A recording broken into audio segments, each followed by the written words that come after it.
पढ़ता है, कोई अगर गीता पे भाषण देता है तो सोचता है कि वो व्यास मुनि हो गए। अहंकार बीच में खड़ा है एक बड़ा भारी पहाड़ बन के। इसलिए भाषण देते वक्त लोग बातें ऐसी बड़ी बड़ी करते हैं और अंदर से सारा खोखलापन। 2 दिन उनके पास जाइए तो पता चलता कि हे भगवान, इतना ये खोखला आदमी ये इतनी बड़ी बड़ी बातें करता है, इसे कोई भी लज्जा नहीं आती, इस तरह की बातें कैसे करता है? क्योंकि उसके अंदर धर्म नहीं, धर्म की शक्ति नहीं। जिस आदमी में धर्म की शक्ति होती है वो कभी भी इस तरह की असत्य बात बाहर और अंदर से पूरी तरह से एक खोखलेपन से जीवन नहीं बिता सकता।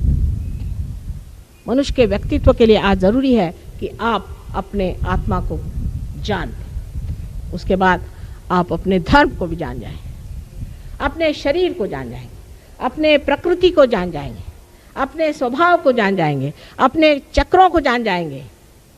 कम से कम मैं कहती हूँ कि आपके गुरु हैं तो कम से कम आपकी तंदुरुस्ती तो अच्छी रखें। पैसा तो खूब ले रहे हैं, तंदुरुस्ती तो आपकी चौपट है। किसी को पैरालिसिस हो रहा है, किसी को और कोई बीमारी हो रही है। और ऐसे लोग बुद्धिवादियों को बहुत अच्छे लगते हैं। एक पूना में एक गुरु हो गए, अब रहे नहीं भगवान की कृपा से, उनके शिष्य लोग आए थे। किसी को पैरालिसिस है, किसी को किडनी ट्रबल है, किसी की आंखें ऊपर चढ़ रही हैं, किसी को दिखाई नहीं देता, कोई अंधा हो गया, कोई कुछ। तो मैंने कहा भाई आपके गुरु करते क्या थे? तो उनके जो शिष्य साहब बड़े लंबा मुंह करके मुझे कहले, आपने तरुणोपाय गरुणोपाय करुणोपाय सुना है? मैंने कहा नहीं भाई नहीं सुना। कहाँ लिखा है? कौन से शास्त्र में? नहीं शास्त्र में नहीं, हमारे गुरुजी ने हमें बताया। अच्छा, ये कहाँ से बीच में से निकल आए आपके गुरुजी जो कि सारे शास्त्रों को मना करके और अपनी तरफ से बता रहे हैं एक बात को। जो आदमी अपने ही तरफ से नई चीज निकालता है और अपने को बड़ा अभिनव समझता है, वो जीवंतता लेकर नहीं, क्योंकि जीवंत चीज ऐसी होती है कि बीज से मूल और मूल से उसकी पूरी सृष्टि होती है एक वृक्ष की, और फिर उस वृक्ष में ही जा करके फल लगता है। ये नहीं कि फल कहीं आकाश से चला है, वो तो प्लास्टिक का होएगा। सारे शास्त्रों का आधार इस पर होना चाहिए। अब ये जरूर है कि एक शास्त्र यहाँ लिखे गए समयाचार के अनुसार, दूसरे शास्त्र समयाचार के अनुसार वहाँ लिखे गए, लेकिन जो इंसान उनका सार एक करके बताए वही सदगुरु है। जो उनमें ये दिखाए कि ये गलत है और वो गलत है, वो आदमी सदगुरु नहीं। साईनाथ, शिरडी के साईनाथ, उनके मैं जब जगह गई थी तो मुझे बड़ा आनंद आया। उन्होंने लिखा है कि किसी भी धर्म की निंदा करना महापाप है। धर्म चीज और है और उस धर्म के पालने वाले उसके उल्टा मुंह करके बैठे हुए। इसलिए उनके पालने वालों से आप धर्म को गालियां मत दीजिए। धर्म चीज और है, और ज़्यादातर धर्म इसलिए लोग इस्तेमाल करते हैं कि यही एक पाखंड से वो ज़िंदगी में रह सकते हैं। जैसे हमारे बम्बई में एक बार बड़ा भारी स्मगलिंग केस हुआ, तो जब उन्होंने विलायती शराब लाई तो वो गीता के किताबें बना करके ऐसी झूठ मूठ की उसके अंदर रखेला, क्योंकि गीता को कौन पूछेगा। इसी तरह से धर्म है, बड़ा भारी टीला विला लगा लीजिए, एक नाटक बना लीजिए और धर्म का नाम ले लीजिए तो लोग चले आपके पैर पे। धर्म के लिए संसार छोड़ने की जरूरत नहीं, घर द्वार छोड़ने की जरूरत नहीं। कोई चीज जब पकड़ी नहीं तो छोड़ेंगे किसी? जिसने किसी चीज को पकड़ा हो वही तो छोड़ेगा। आज ठीक है, हमारे पति हैं, उनकी एक फैमिली है, पिता की एक फैमिली है, उनका एक ढर्रा है, उस घर में रहने का है, ठीक है, उस ढंग से हम रह रहे हैं। कल अगर आप जंगलों में कहिए, जंगलों में रहेंगे। हमारी अपनी बादशाहत है। हम थोड़ी ना कि ये चीज़ चाहिए हमको, वो कंफर्ट चाहिए हमको, एयर कंडीशनिंग चाहिए। ये तो भिखारियों के लक्षण है। और जो भिखारी होता है वो कोई गुरु नहीं हो सकता। जो आपके टुकड़ों पे पलता है वो कोई गुरु होगा? आपसे अगर कोई कहे कि मेरे घर में आपके मुफ्त रहे तो आप रहिएगा? जिसमें इतना भी आत्माभिमान नहीं, ऐसे आदमी को आप लोग गुरु मान लेते हैं और उनको पैसा रुपया देते रहते हैं, उनकी बकवास सुनते रहते हैं, तो आपके लिए भी क्या कहा जाए। ऐसे लोग मार खाते हैं, उनकी कुंडलिनी हतोहत हो जाती। मैंने देखा है हताहत इतनी बुरी तरह से होती है कि कभी कभी किसी की कुंडलिनी जैसे कोई किसी ने मार के उसके बिल्कुल धजड़ा बना दिया, इतने उसमें छेद दिखाई देते हैं और माँ छटपटाती रहती बेचारी आपकी माँ कि इसको कैसे मैं रियलाइजेशन दूँ, इसका मैं कैसे उत्थान करूँ। तो परिवर्तन होना चाहिए, आपके अंदर परिवर्तन होना चाहिए। और परिवर्तन ऐसा होना चाहिए कि दुनिया कहे चमका हुआ ये सितारा है, ये चमक गया है, इसके मुंह पर ये कांति आ गई, ये कितना बढ़िया आदमी हो गया। हमने ऐसे ऐसे लोग देखे कि एक रात में शराबी कबाबी आदमी था, इतना शराबी आदमी कि आके मुझे वो गालियां दे रहा था, और दूसरे दिन पार होते ही आप उनकी शक्ल नहीं पहचान सकते, क्योंकि आदमी समर्थ हो जाता है, इतना शक्तिशाली होता है कि किसी भी तरह की गंदगी, किसी भी तरह की बुराइयां, किसी भी तरह की गुलामी वो नहीं करता। हमको कोई संत साधुओं से थोड़े कहना पड़ता था कि भाई तुम शराब मत पियो, उनके लिए कोई शराबबंदी थोड़ी करनी पड़ती थी। वो स्वयं इतने शुद्ध थे कि जहाँ जाते थे वहीं लोग इसको छोड़ देंगे। लेकिन इतना ही नहीं, जिस वक्त आप सत्य को प्राप्त होते हैं तो इसका एक प्रकाश है, उस प्रकाश में जब आप दूसरों को देखते हैं तो आपको नज़रअंदाज आ जाता है कि इस आदमी को क्या परेशानियां हैं और उसकी सहायता कैसी है। सबसे बड़ी तो बात यह है कि सत्य का प्रकाश स्वयं प्रेम है, और प्रेम में क्षमा। हर समय आदमी चाहता है कि इसको क्षमा कर दे, और जब कोई सहयोगी आके कहता है माँ इसे थोड़े दिन क्षमा कर दीजिए, मुझे बड़ा आनंद होता है कि देखिए इसने ये सहानुभूति से कहा कि माँ इसे क्षमा कर दीजिए, ये ठीक हो जाएगी। इस तरह से जिसको हम सत्य समझते हैं उसको हम सोचते हैं कि सत्य वाला आदमी एकदम ऐसा होता है जैसे दुर्वासा थे। अधिकतर जो लोग सत्य की बात करते हैं वो अधिकतर ऐसे ही होते हैं, बड़े कठिन जीव, क्योंकि आगे आप खड़े नहीं हो सकते। लेकिन जो परमात्मा के सत्य को जानता है वो प्रेम का सागर होता है, वो करुणा का सागर होता है। उसके एक दृष्टि के कटाक्ष से आपका पूरा निरीक्षण हो जाता है। इतना ही नहीं, लेकिन आपकी सारी दुविधाएं दूर हो सकती। ये बात सत्य है, इसको आप आजमाएं और देखें। लेकिन जो अहंकार पूर्ण है उनके लिए सहयोग नहीं है, उनके लिए सहयोग नहीं है। जो नम्रतापूर्वक सहयोग में आना चाहें उन्हीं के लिए सहयोग है, अहंकारी लोगों के लिए सहयोग नहीं।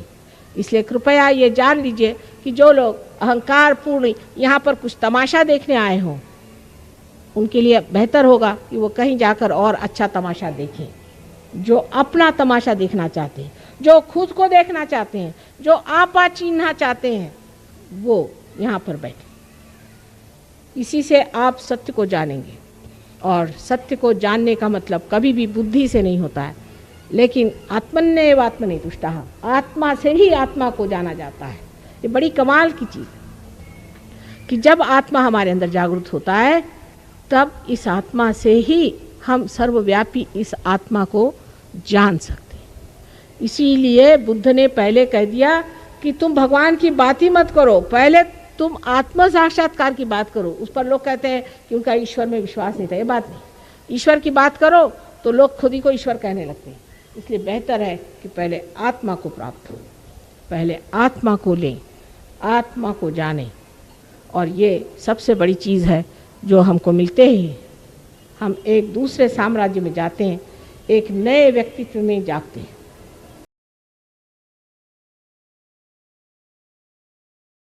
अरे भाई सोचो, मैं कोई तुमसे रुपया पैसा नहीं मांग, मुझे तुमसे कुछ नहीं चाहिए, मैं सिर्फ चाहती हूँ कि तुम अपनी संपदा को पाओ। और अगर वो संपदा नहीं मिल रही है तो मैं तुमसे बता रही हूँ कि ये जिसको आदमी को, जिसको भी तुमने अपना गुरु माना है, ये गुरु के योग्य नहीं। इसको क्यों माना तुमने? उसका कारण मैं अब आपको आगे बताऊंगी। इसके लिए आप अगला जो चक्र है इसको आप देखिए। ये आपकी पेशानी, ये पेशानी आपकी 11 रुद्रों से बनी है, इसमें एकादश रुद्र है। ये बहुत ही बड़ी चीज है। मनुष्य की पेशानी बड़ी जबरदस्त है, 11 रुद्रों से, माने 11 बड़े भारी चक्र इसके अंदर। लेकिन इस 11 चक्रों का जो बीचों बीच चक्र, मतलब 10 चक्र तो चारों तरफ, और बीच में जो चक्र है, ये चक्र देखिए सूर्य की तरह है, और यह सूर्य चक्र है। और इस चक्र में श्री गणेश स्वयं अवतरित हुए हैं और संसार में आए हैं, जो कि क्राइस्ट है। खुद क्राइस्ट जो है ये ब्रह्म है, ब्रह्म के स्वरूप है, इसीलिए उनका शरीर भी उन्होंने ब्रह्म स्वरूप ही रखा है। एक स्पेशल समझ लीजिए एक जीव बनाया गया था, इसको आप अगर देवी भागवत पढ़ें, हालांकि आप लोग कभी पढ़ते नहीं, मार्कंडेय पुराण पढ़ें, उसमें सब में उनको बताया हुआ है। उनका नाम था महाविष्णु। इनके पिता स्वयं साक्षात श्री कृष्ण विराट थे। जो बार बार ये फादर की बात करते हैं वो श्री कृष्ण थे। अब ईसाई सुनेंगे तो मुझे मारने को दौड़ेंगे, लेकिन इंग्लैंड में ऐसा नहीं होता। अब वो समझ गए। वो जो बार बार अपने फादर की बात करते हैं, इस तरह से उनकी जो दोनों उंगलियां हैं, एक देखिए विशुद्धि चक्र की उंगली है और नाभि चक्र की, नाभि में विष्णु जी हैं और इस पर कृष्ण जी।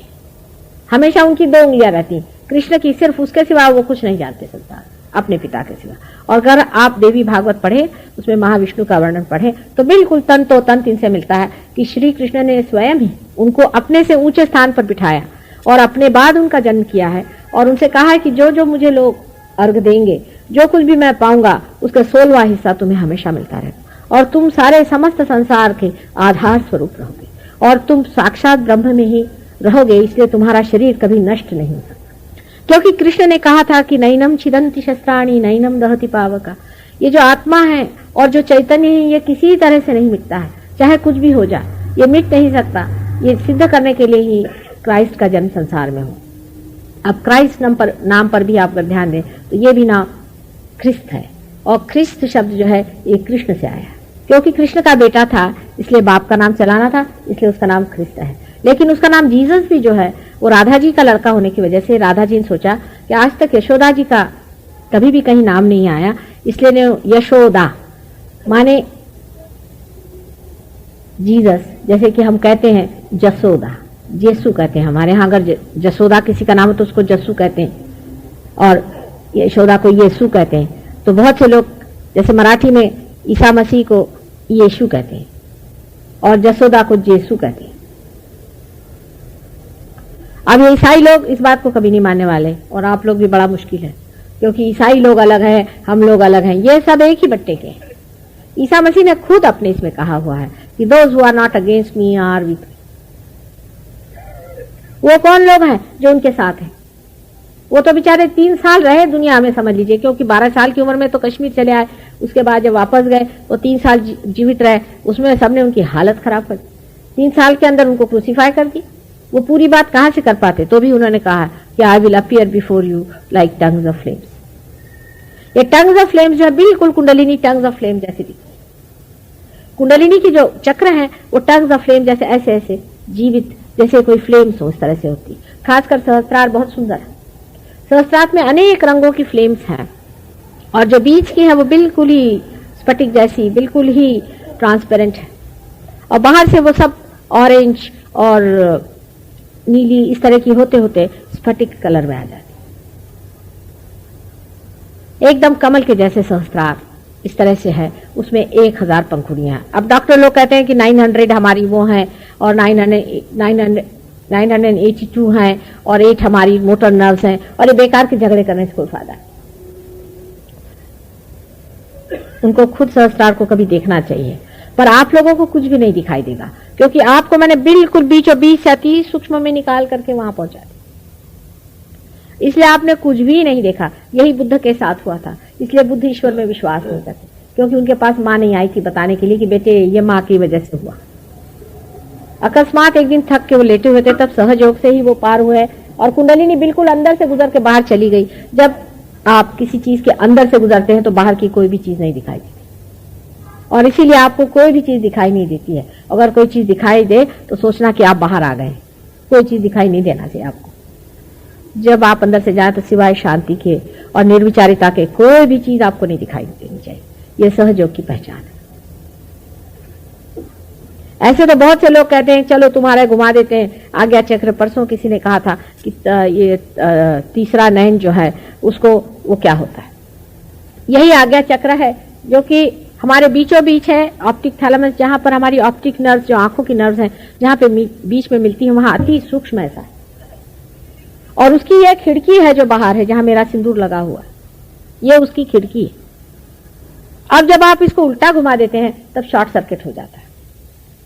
वो भी मैं आपको बाद में बताने वाली हूं कि वो किस तरह से शॉर्ट सर्किट होता है और आप चीज क्या देखते हैं।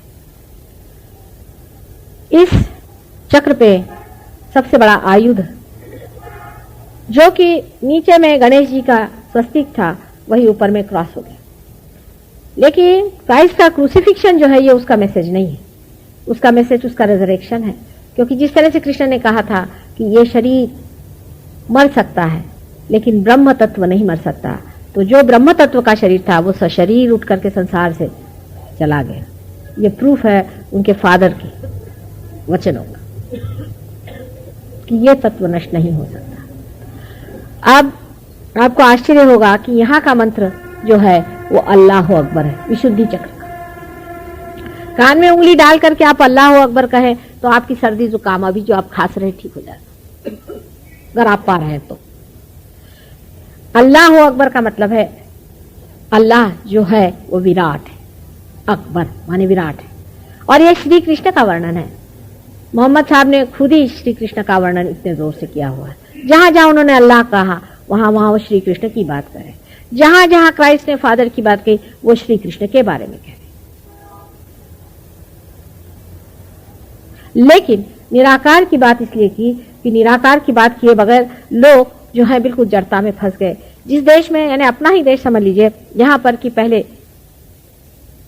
साकार की बात की गई, फूलों की बात की गई, तो लोग कहने लगे कि फूलों पे बैठ जाओ, शहद की किसी ने चर्चा ही नहीं करी।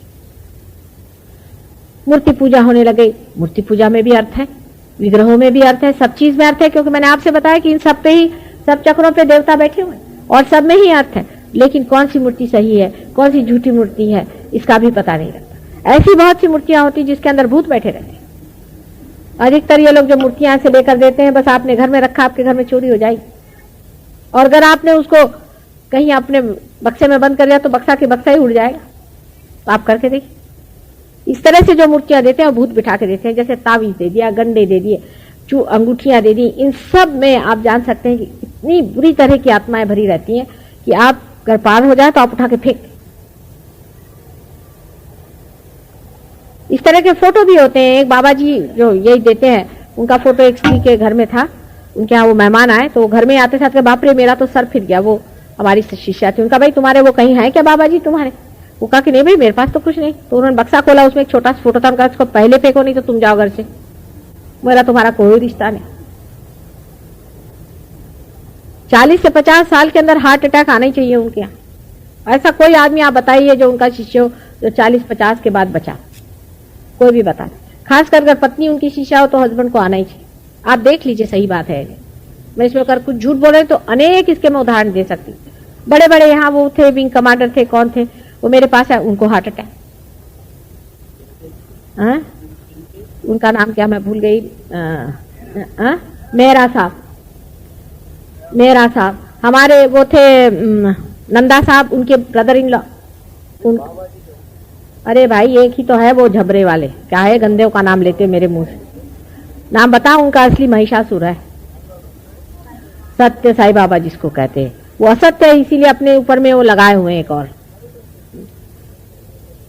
और जो लोग होते हैं वो इसमें भूल जाते हैं कि उनको अंगूठी दे दी। अभी एक बहुत रईस साहब मुझे मिले, किसी मिनिस्टर साहब के मैं खाना खाने गई थी, वहां बताने लगे साहब देखिए इतनी बड़ी मुझे अंगूठी दे दी, 1-2 लाख की अंगूठी इनको दे दी, इतने रईस आदमी। मैंने कहा अच्छा आपको अंगूठी दे दी, आपको बाजार में नहीं मिलती क्या अंगूठी? लेकिन ऐसे महामूर्खों के लिए पैदा हुए हैं, ऐसे जिनके पास ज्यादा पैसे होंगे जरूरत के लिए, उनके लिए हुआ। सहयोग में ऐसे रईस लोग कभी ही नहीं आएंगे। न तो ऐसे रईस आएंगे और न तो ऐसे सत्ताधारी आएंगे। वो रजनीश के यहाँ नंगे होके नाचेंगे। हमारे यहाँ के 2-4 मिनिस्टर महाराष्ट्र के नंगे होके नाचे रजनीश के यहाँ, और उनके फोटो खींचे गए और वो फोटो बिक रहे हैं अमेरिका में बड़े बड़े दामों में। क्या कहने, उसमें उनको हर्ज नहीं। और वहां तांता लगा के बैठेंगे सारे मिनिस्टर लोग, दुष्टों के यहाँ, राक्षसों के यहाँ। वहां जाएंगे और उनसे कहेंगे कि बाबा जी हमें बता दीजिए, और उनसे जाकर क्या कहेंगे कि वो फलाना मिनिस्टर है, वो मेरी जगह आने वाला, उसका कुछ कर्दन करो। ये क्या परमात्मा का काम है? फिर उनके छुटभैये भी बहुत सारे घुमा करते हैं। जैसे वो आप जाइए तो आपको, एक हमारे नागपुर में है साहब, तो वो आपको घोड़े का नंबर बता देंगे। आप बताओ भगवान को क्या पड़ी है, आपको कौन सा घोड़े का नंबर बताना है? अरे सोचो। और उनके यहाँ तांता लगा रहता है। अच्छा उन महाशय जी की ये पूर्व पीछिका है कि हमारे शिपिंग कॉरपोरेशन में एक साहब थे, हमारे हस्बैंड के डेप्यूटी थे, बड़े शरीफ आदमी थे बेचारे। उनकी मृत्यु हो गई तो उनकी जो बहू थी एक दिन आके मेरे पास बहुत रोने लगी। मैंने कहा क्यों, क्या हो गया भाई, क्यों रो रहा है? तो कहने माता जी क्या करें, मेरे जो पति हैं वो सब हमारा घरदार बेच दिया, सब कुछ बेच दिया और सब बेच करके और वो कहीं चले गए। तो हमारे समझ नहीं आता आप क्या करें। तो मैंने कहा बड़े दुष्ट है, कहाँ चले गए पता नहीं। उसके बाद उनकी माँ आई मेरे पास रोने लगी कि इसका पता लगा। मैंने कहा जिंदा है ये तो पता है, लेकिन पता नहीं कहाँ है। उसके साल भर बाद आई, मुझे बताने लगे कि मिल गए। मैंने कहा कहाँ? कल नागपुर में वो है, उनका नाम गुलाब बाबा, और वो यही महाश है। मैं जब नागपुर गई तो मैंने खबर भेजी गुलाब बाबा से कहना कि मैं आ रही हूँ। तो वो 1 साल तक वहां कहीं नजर नहीं आए। उसके फिर दूसरे साल वहां हाजिर हो गए। ये हालत है इन लोग। दुनिया भर के चोर उचक्के जेलों से छूटे हुए बड़े बड़े योगी बन करके घूमते। आप ही सोचिए, अगर आप समझ लो जेल में बंद हो गए और दुनिया को पता हो गया आपकी बदनामी हो गई, आप वहां से बाहर आएंगे, अगर आप बड़े बुद्धिमान और चतुर हैं, ट्राइंग टू बी क्लेवर, तो आप क्या करिएगा? सोचेंगे भाई चलो कुछ चोगा पहन लो और कहीं और जगह चलो, ऐसी जगह जहां खपत हो जाए। तो नॉर्थ का होगा साउथ में जाएगा, साउथ का होगा नॉर्थ में आएगा। चोगा पहन के घूम रहे। उसके बाद देखा थोड़ी देर में गले में हार पहने हुए बाबा जी आ गए। अजीब से, कुछ हाथी पे घूम रहे, तो कुछ घोड़े पे घूम रहे, कुछ ऊंट पे घूम रहे, कुछ गधे पे घूम रहे। और ये गधे कहाँ मिलते हैं इनको? शहरों में। देहात में लोग ज्यादा अक्लमंद होते हैं, डाउन टू अर्थ। वो समझ लेते हैं कि हाँ ये हमारे ऊपर चढ़ावा करने आए हैं। ये गधे शहरों में रहते हैं और इन गधों के पास कुछ पैसा भी ज्यादा होता है और कुछ गधे कुर्सियों पे भी बैठे रहते हैं। तो ये अच्छे गधे मिल जाते हैं। इन गधों को बेवकूफ बनाना भी बड़ा आसान है। वो सोचते हैं, इनको ये समझ में नहीं आता है कि ये हमारे पास जो 2 मिनट की कुर्सी आई है और 4 मिनट का पैसा आया है, उसके ऊपर नजर रखने वाले आए। और फिर अगर उनसे कहिए कि भाई देखो बेटा ऐसा है कि तुमको देखो स्मगलिंग छोड़ना पड़ेगा, अगर तुम्हें सहयोग में आना ये चलेगा नहीं, बेटा तुमको तंबाकू छोड़नी पड़ेगी, बेटा तुमको शराब छोड़नी पड़ेगी, देखो तुमको ये गंदी चीजें सब छोड़नी पड़ेगी। माता जी बहुत ही खराब है। क्यों? क्योंकि हमसे वो नहीं कहती कि जाओ गुत्ते में बैठो, स्मगलिंग करो, बदमाशियां करो, जब जेल में जाओ तो मैं तुमको टाटा करने आऊंगा। ऐसे ऐसे गुरु संसार में आए हैं। एक गुरु साहब और बसते हैं, वो सबको नाम देते हैं और ऐसा उन पे लोगों पे पगड़ा डाला रखा है। निर्बुद्ध लोग भी होते हैं, कुछ कुछ पैसे वाले निर्बुद्ध होते हैं और कुर्सी वाले बेवकूफ होते हैं। तो उनको भी पकड़ लिया, इनको भी पकड़ लिया और पैसे वालों से कहा कि भाई देखो तुम लंगर लगाओ, सेवा होनी चाहिए गुरु जी की। अब इतने बड़े बड़े बक्से लगते हैं, वहां सेवा होती है और लोग ये समझने लगते हैं कि वाह भाई वाह, गुरुजी ने तो कभी एक पैसा भी नहीं लगाया, अपना ही रुपया खर्चा कर रहे हैं और ये सेवा, अरे ये तो सेवा लंगर लग रहा है। ऐसे भी गुरु होते हैं जो लंगर लगाते हैं। समझ लीजिए हम बैठे हैं बीच में, हम लंगर लगाएं, जितना ब्लैक मार्केट का पैसा है, ऐसे है वो मुक्तानंद जी, यही नमूना है। वो उन्होंने ब्लैक मार्केट का बंबई का पैसा जाता है मुक्तानंद के पास, वहां सारे हिप्पी आते हैं, उनको गांजा वांजा सप्लाई होता है, वहां पर आराम से गांजा पीते। गांजा पीना अलाउड है उनके आश्रम में क्योंकि उनकी संस्कृति है।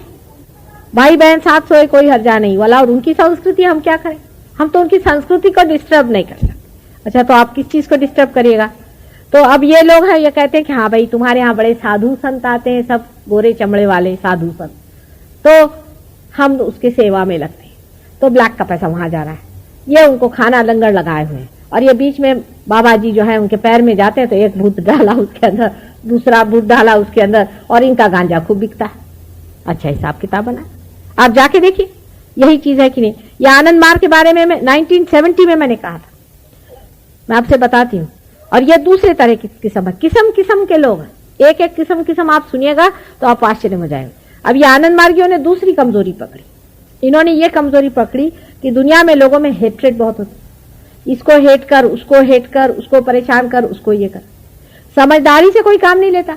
आपके अंदर हेट्रेड है, ठीक है, ऐसे ही हम आपको बना देंगे ऐसे शक्तिशाली कि आपके जो दुश्मन होंगे उसकी गर्दन कट जाएगी। ऐसे आपके अंदर शक्ति बना देंगे बिल्कुल कि कुछ पूछे।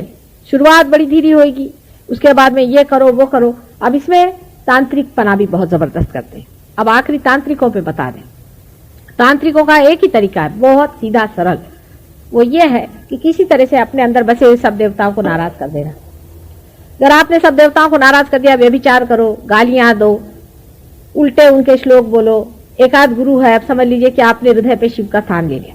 अब कापालिक होगा, वो हाथ में रुंड बुंड लेकर के बैठेगा और कहेगा कि शिव शिव शिव शिव शिव शिव। अब शिव जी कहेंगे तमाशा देखो इस आदमी का, बदतमीज कहीं का, अगर कोई आदमी राजा का मुकुट पहन करके और कहते रहे ए राजा ए राजा ए राजा, तो राजा क्या करेगा, उसके 2 तमाचे लगा के उसे पागल खाने में डाल देगा। लेकिन भगवान लोग ऐसे नहीं होते, वो कहते गए इनको छोड़ो, वहां से उठ जाते हैं। अधिकतर वो उठ जाते हैं, कभी कभी पनिश भी करते हैं, कभी कभी उठ जाते हैं। जब उनका चित्त वहां से हट गया तो वो जो एरिया बच जाता है, जो एरिया छूट जाता है, उसमें वो गंदगी शुरू कर देते। और उसमें जब गंदगी शुरू हो गई तब उनका अधिकार हो जाता है, फिर सबको ला के वहीं फंसाते। इसी प्रकार किसी को मंत्र दे दिया, किसी को दे दिया ऐम रीम, किसको ढीम डीम, कुछ भी मंत्र दे दिया। इस नाम के भूत होते हैं। वो भूत आपके अंदर आए, काम करने लगे। अभी एक देवी जी कल आई थी, कहने लगे मैं 3 ही दिन गई थी माता जी उनके इसमें, और उनका ये हाल, सारा बदन टूट रहा है, हालत खराब, सर में ब्लॉकेड हो गया। मैंने कहा 3 दिन में ये खा लिया तुमने वहां? ये चीज है, समझ लेना चाहिए। ऐसा पुराणों में लिखा हुआ है कि भगवान के नाम पे बड़े बड़े दुष्ट राक्षस संसार में आएंगे और अपने को वो गुरु ही कहलाएंगे। क्या वो आके रावण कहेगा कि मैं रावण हूं? वो ऐसा कहेगा तो पहले उसको जेल में बंद कर देंगे। बहुत से राक्षसिनियां आई हुई, डिफरेंट डिफरेंट नेम में आए हैं। हिटलर ने जन्म लिया है, इसने जन्म लिया है, उसने जन्म लिया है। हिटलर भी एक बड़ा भारी राक्षस है, उसने फिर से इस देश में जन्म लिया था, आजकल जेल में है। इनको सिद्धियां भी है। सिद्धियां माने ये कि ये जानते हैं किस तरह से चौपटाना चाहिए, किस तरह से भूत भरना चाहिए, किस तरह से भूत विद्या करनी चाहिए। ये सारी ही भूत विद्या है। एक ही परमात्मा की चीज है कि आपकी शक्ति जागृत होनी चाहिए। और जब मैं कहती हूं कि अपनी शक्ति जागृत कर, तो हो ही नहीं सकता, हमें तो विश्वास ही नहीं है, ठीक है, फिर ऐसे अक्लमंदों के लिए भी आए हुए। तो एक तरह से मैं हमेशा कहती रहती हूँ हमारे शिष्यों से भी यहाँ पर कि बेटे मेरा स्थान देहातों में, मेरा स्थान इन शहरियों में नहीं है। तुम लोग अब कहते तो दिल्ली में आ गए, अगले बार कह ले 1 महीना आ जाओ, चलो 1 महीना रगड़ लगा लेंगे। लेकिन कितना भी रगड़ लगाओ तो भी यहाँ के जो बहुत बड़े अक्लमंद लोग हैं उनकी खोपड़ी में कितना घुसेगा, ये तो मैं नहीं कह सकती। अब माँ तुम्हारी कृपा हो जाए, अरे भाई मेरी तो कृपा हो ही रही है सारे संसार पे, पर एक देहात में अगर 1000 आदमी है तो उसमें 700 आदमी पार हो जाते हैं। और एक दिल्ली में अगर इतने हजारों हैं, उसमें से आएंगे 20-25 और उसमें से 10 पार होंगे और 2 उसमें से गल जाएंगे, 1 उसमें से भाग जाएगा। तब माँ ये सोचती कि सभी व्यर्थ हुआ। तो आप लोगों से यही मेरी विनती है कि कम से कम जो पाया है इसको खोना नहीं है, और इसको बैठाना है, रजाना है, अंदर में उसका अनुभव लेना है। सच्चित आनंद स्थिति क्या है उसको पाना है।